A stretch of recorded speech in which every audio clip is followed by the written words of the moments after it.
Oh my fucking god. I never thought they would do this. I never thought they would have a strike 2. A strike 2 of fuck you to everyone. But Microsoft has confirmed some of the features that many of us who are really up in arms on the Xbox One, it's features that are just basically fucking the consumers in the asshole, in the anal. So anyhow, welcome everybody, this is Battlefield Jail97 here with maybe a part 2 rant of a do not buy Xbox One. So if you wanted to see my first reactions on the Xbox One and its reveal, like it was 2 weeks ago if I can remember it, then an annotation in the video or in the description below. Not annotation below, I don't want to waste text in the description for other things. But anyhow, to help me with this, I got the official Xbox Wire article or blog that Microsoft has that you can go in the description below or an annotation of the video so that you can see for yourself the confirmed features that Microsoft has introduced to anal fuck you, the consumer, so hard. So let's start with some of the things that are a lot of negatives. 1. The 24-hour DRM requirement is confirmed. Number 2, there is 1 hour DRM if you bring your game to a friend's house. Number 3, mandatory Kinect 2.0 HAL 9000. Number 4, and here's the biggest one, especially towards me and many people that are in my situation. 1, no more rentals for you. No more loaning. No more private sales unless you are selling it to someone who has been on your friends list for 30 days on Xbox Live. Broadband internet connection requirements. Trade-ins are up to the publisher and are only at participating retailers. Now, let's go with 2 positives, but even then, those positives are just duh shits that console gaming has, have the positives that PCs don't. 1, you can bring a game to a friend only if they have been on your friends list for 30 days, and only once. So even if it's a positive, it's still a negative in the restriction zone. Second positive, up to 10 family members can play your games from any console at any time, you and one other at a time. Now, let's branch this out. The first will be in the Xbox One, a modern connective device, or in a nutshell, DRM restrictive watching your ass console. So, let's go into one of those bulletin points of the new benefits for gamers that are only possible with a system designed from the ground up to be ready and connected. Here are examples to anally buttfuck you. Number 1, a new generation of games with the power of the clouds.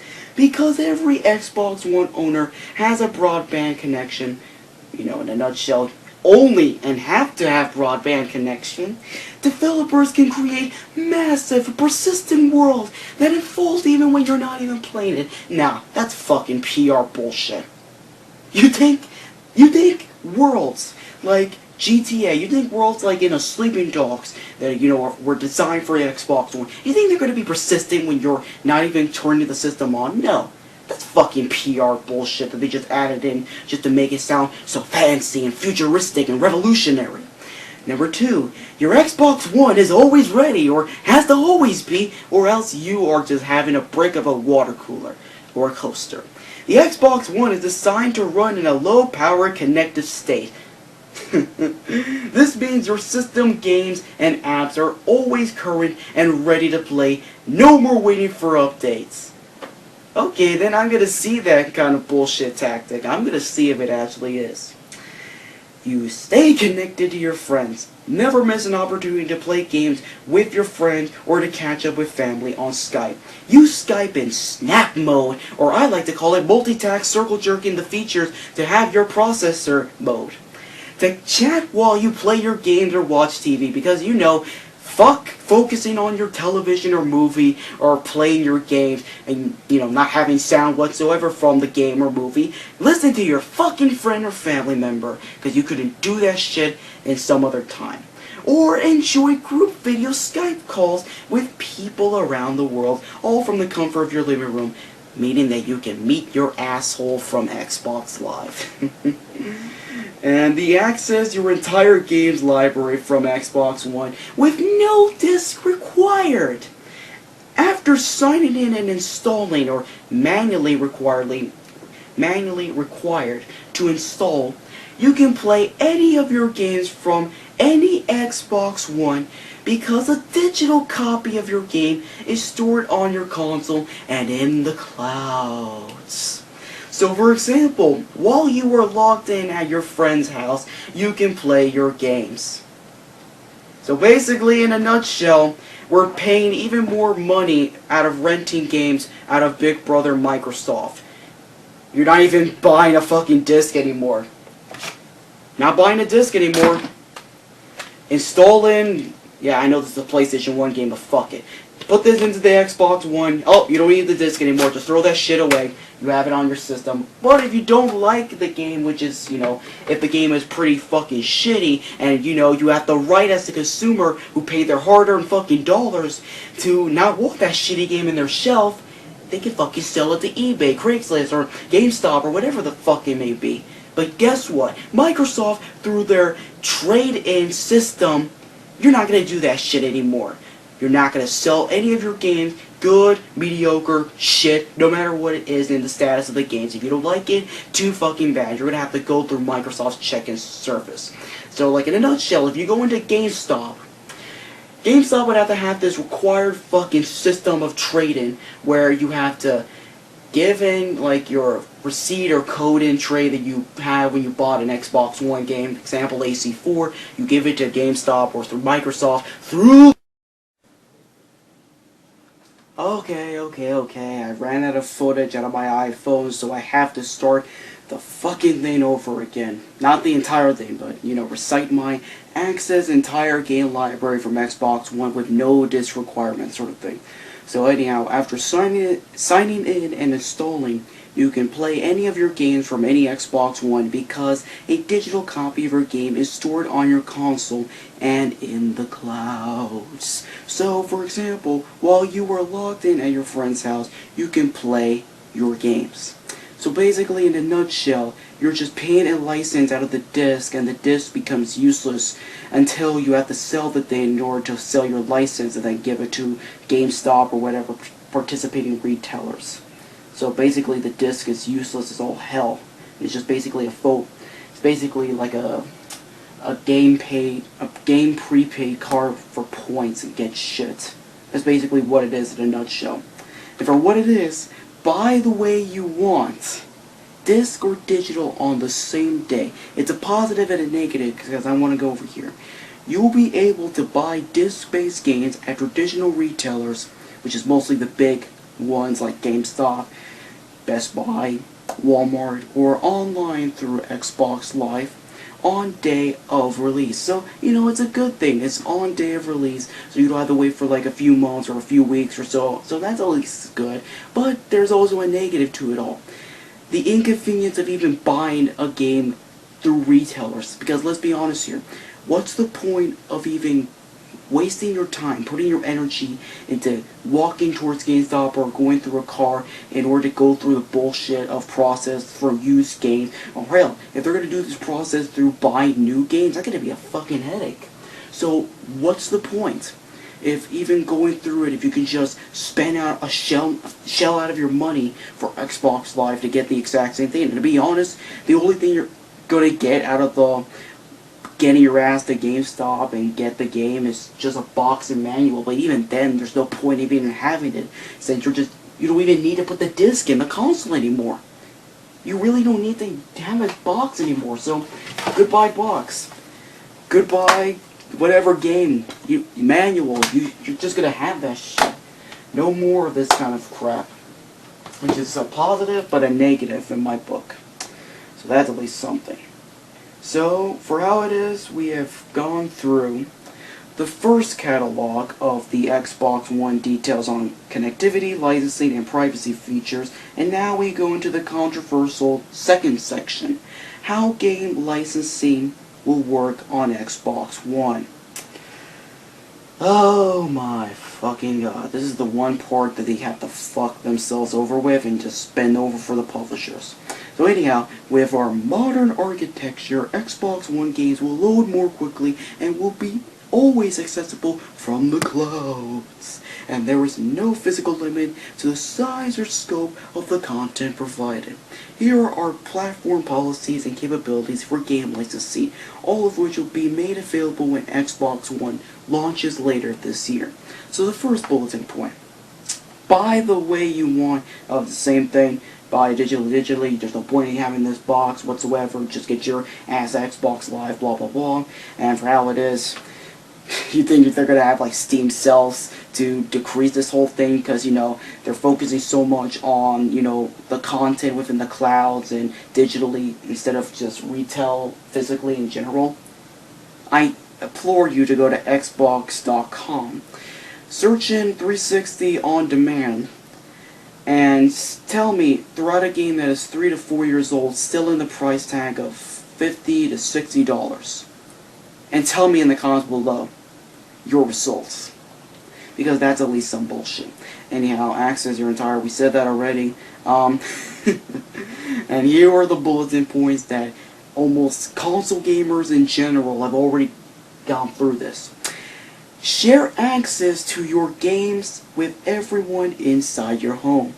Your friends and family, your guests and acquaintances get unlimited access to all of your games. Anyone can play your games on your console, regardless of whatever you are logged in or their relationship to you. Give your family access to your entire games library anytime and anywhere. Xbox One will enable new forms of access for families, up to 10 members. Yes, we put 10 because 10 sounds like an official number. That's why they always put 10 for top 10 or the 10 commandments, because it sounds so fucking official. Anyhow, up to 10 members of your family can log in and play from your shared game library on any Xbox One. Just like today, a family member can play your copy of any Forza Motorsports game at a friend's house. Only now, they will see not just Forza Motorsport, but all of your shared games. You can always play your games, and any one of your family members can be played from your shared library at any given time.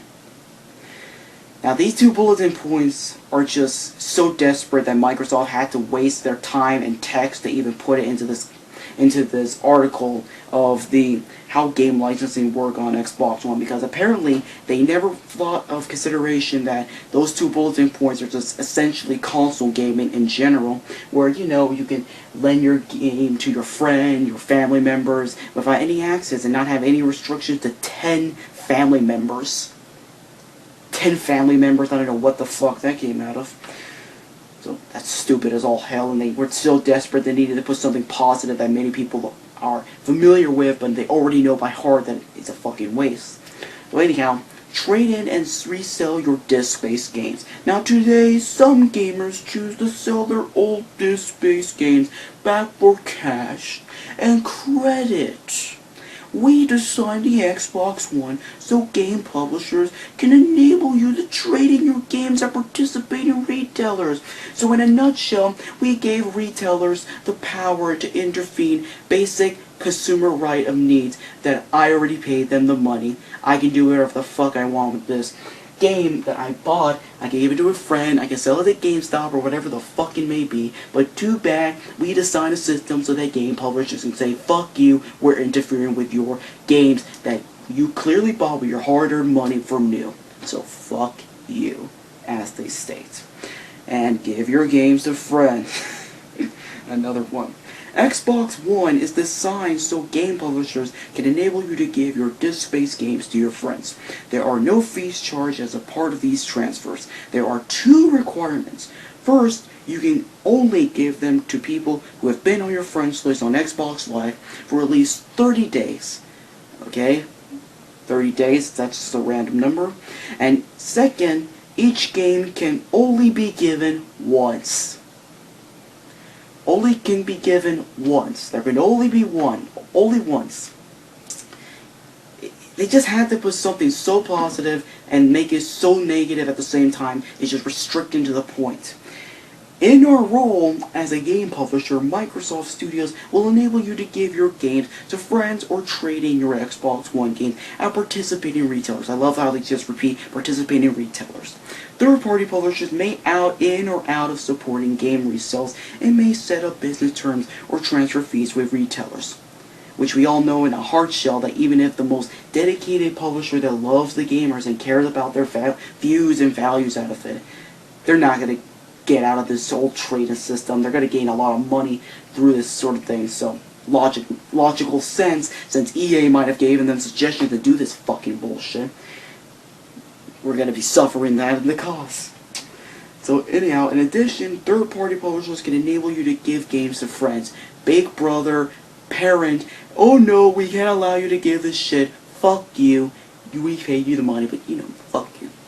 Loaning or renting games won't be available at launch, so fuck you GameStop, fuck you Gamefly, and the fuck you indie retailers as Microsoft and third-party publishers go with the F you as they stated. But we are exploring the possibilities with our partners. As we move into the next generation, blah blah blah, yeah, we get the whole fucking picture. So yeah, in a nutshell, the Xbox One is just a fucking television box that is frat boys out of anything else, and anyone who's in Europe except for exclusive contents for FIFA, which I don't know why the fuck any of you give a shit about. Football, yeah, football.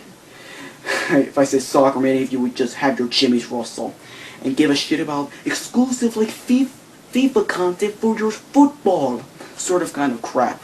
And restricts you into the point of having anal rape out of your asshole and be like, no, no, no, I paid you my money, you prostitute, no, no, anal rape, anal rape. That's the whole fucking system of Xbox One. The Xbox One system is only supportive for publishers, greedy publishers that just might have given suggestions to Microsoft, Sony, and Nintendo to have this shit in so they don't have to deal with this used game problem that's been fucking them over in the 7th generation of consoles and whatever it may be. Even though they may not think to themselves, we might have been making mediocre to shitty ass games that fucked them over, so people bought them used and whatever. Fuck you. We're going to fuck you because you bought our games used. So you know what? Fuck you, mom and pop and indie retailers, because you're not going to survive through this shit, even if you have PS4 and Wii U. Which I doubt even PS4 is going to help them. Fuck you, even to the retailers who are participating, like GameStop or Best Buy, Walmart, because even then you're still going to lose your percentage, especially GameStop with their used games. Considering how, if any of you know this, even though GameStop is no saint as these third-party publishers might be, the third-party publishers, or the first-party publishers, any of the first, second, and third publishers who publish these games into retailers like GameStop, they gain most of the majority of the profits on like GameStop, where they just get little of the amount out of it. So because of this, GameStop, who is desperate, especially in this fucked up economy in the US, has to rely on the pre-owned used game market. And because of that, the third-party publisher that basically says fuck you to people for the used game and the loaning fees out of Gamefly and many others, they're the ones who fucking created this system. Yeah, so basically, they created the system of the used game so that GameStop has to rely on that shit to fucking increase their empire.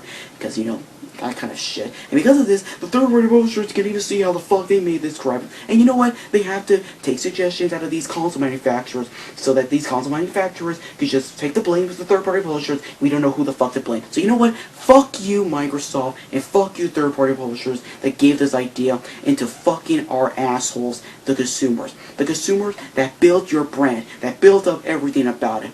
And I am just gonna be surprised if anybody is still gonna defend this system for all the fucking bullshit. But hey, at least Kinect 2.0 HAL 9000 isn't going to record or watch you. It's just going to listen to one phrase, which is Xbox on, and it's not going to record anything that you're going to do when the system is on or whatever it may be. But hey, as I stated before in the Xbox Wire blog, they may change their policy for their partners, so they might do this shit later on, and, gullible little idiots who are the Apple market that, Microsoft wants, and they change it whatever, but that's just conspiracy theory. But anyhow, what are your thoughts on the comments below? Do you agree with whatever I said out of it? Is there any bullshit that I spouted out that I miscorrected or misinformed? Say it in the comments below. Like, favorite, subscribe, hell, even share this video so that many people who are not even gamers or know this kind of crap will at least know the negatives of this new system. Anyhow, this is Battlefield Joe 97. Catch you guys later. Peace.